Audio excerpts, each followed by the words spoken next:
Dans mon rêve, j'ai rêvé que tu te faisais raid par Squeezie. Oh my dream. Et après, tu es dans une colère noire car tu étais Squeezie. Ah bah, du coup, ça marche pas. Ah, du coup, ça va pas parce qu'en fait, je kiffe Squeezie. Donc, malheureusement, ton rêve ne peut pas se réaliser.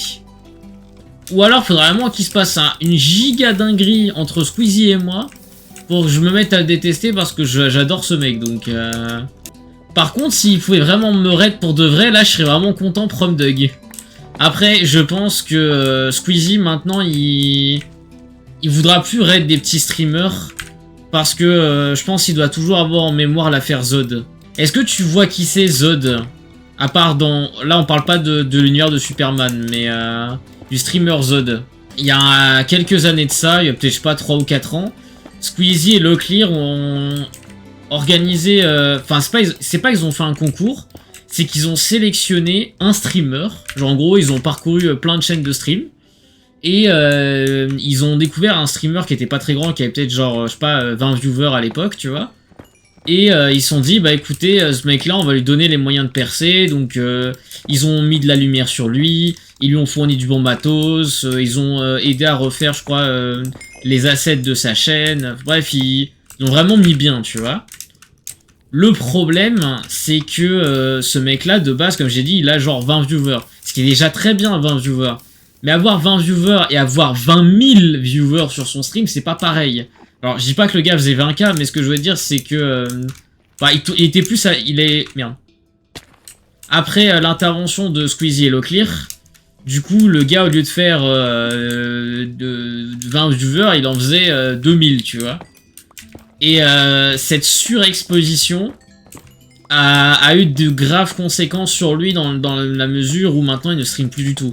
Ça s'explique par plein de choses, ça s'explique du fait que la notoriété ça se gère pas forcément facilement, que les gens sont parfois extrêmement toxiques, genre sans forcément vouloir, ils le sont pas parce que ils sont pas par méchanceté ou quoi, c'est juste qu'en fait les gens sont toxiques et se rendent pas compte qu'ils sont toxiques.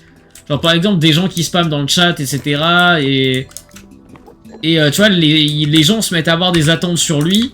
Que lui de base il voulait juste faire son truc dans son coin, tu vois, dans le sens où en fait il était content d'avoir cette opportunité, mais la communauté a mis trop de pression sur lui, tu vois, genre en mode ils ont pas été assez tendres avec lui, tu vois, il aurait fallu qu'il soit plus chill, qu'il le fasse mancher, parce que le gars il a reçu des DM de plein de gens. Alors la plupart des gens c'était pas des gens mal intentionnés, hein, c'était juste des gens qui étaient en mode ouais est-ce que tu peux stream ça, ou quand est-ce que tu restream, machin etc. Et genre le gars il avait rapidement pris une pause au bout de je sais pas 2 ou 3 semaines, parce que justement en fait bah, cette surexposition là et avoir une commu qui est vraiment très pressante, tu vois, bah du coup ça a été compliqué à gérer pour lui, et je pense que n'importe qui aurait eu du mal. Et en plus, la commu de Locklear et Squeezie, c'est une commu qui est très jeune. T'as beaucoup de gens de, je sais pas, 13-14 ans, voire peut-être même encore plus jeunes, qui suivent Squeezie et Locklear. Et donc, le fait d'avoir ça sur, en plus, une commu qui est très jeune, bah ça fait que du coup, les mecs, ils étaient encore plus toxiques, tu vois. Enfin, pas, comme j'ai dit, encore une fois, pas toxiques de façon méchante, mais toxiques... de par leur comportement, pour arrêter trop insistant sur certains sujets, tu vois. Bah typiquement, tu vois, il y a certains youtubeurs, comme Massu notamment, qui ont eu des problèmes avec des petits, qui sont venus jusqu'à son domicile, et qui ont... Et tu vois, bah, il a eu ce genre de problème parce que justement, la commune de Massu est très jeune. Et il faut dire que la commune de Squeezie et Locklear, c'est un peu le même délire. Donc ouais, il a pas mal... Enfin en gros, Zod, il a pas tenu très longtemps.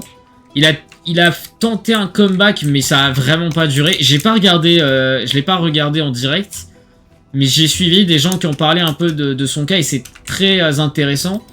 Et en gros, il mentionnait le fait que dans une grande majorité des cas, le scaling chez un streamer c'est important.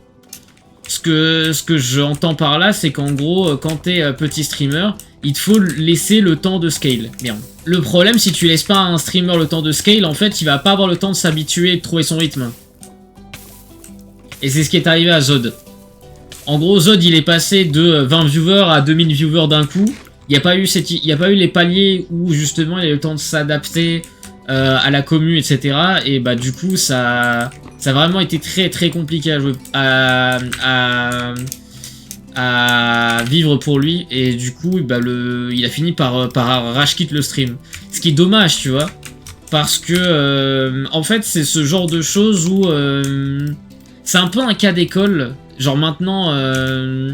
maintenant, je pense qu'ils referont plus jamais un truc pareil par peur que ce schéma se reproduise. Mais en fait, ce genre de choses, tu peux pas savoir si t'as les épaules avant de l'avoir expérimenté toi-même. Et en vrai de vrai, moi, c'est le genre de choses où j'aurais été assez chaud d'être... c'est une opportunité que j'aurais bien aimé avoir, même si je sais que le prix à payer aurait été fort. Moi, j'ai envie d'être exposé, mais je sais à quel point c'est dangereux, tu vois. En fait, ce que je trouve ça vraiment dommage que ça ait pas marché pour Zod et qu'il ait mal supporté cette histoire. Parce que, en fait, je me dis, c'est dommage parce que c'est potentiellement un talent qui a été gâché. Plus, c'est une occasion qui, du coup, ne se représentera plus. Puisqu'ils vont probablement plus jamais refaire un truc pareil. Et en plus de ça... il y a un peu ce truc de... la personne a été choisie de façon arbitraire. Ce qui est pas forcément un problème, hein. Ils ont fait leur choix, il n'y a aucun problème là-dessus. Mais je trouve ça dommage que ils ont pas fait d'études en amont. Ils ont pas forcément pris le temps d'étudier les risques. Ou peut-être qu'ils ont fait une étude et qu'ils se sont dit bah, que ça allait aller et qu'au final non, je sais pas. Mais... dommage. Et je vais ajouter une dernière chose pour finir avec l'histoire de Zod. C'est que le gars, je le connaissais pas, mais ça avait l'air d'être un mec très sympa. Genre, je sais pas, il avait une aura de bienveillance. Genre un mec cool. Le genre de personne avec qui j'aurais aimé être pote.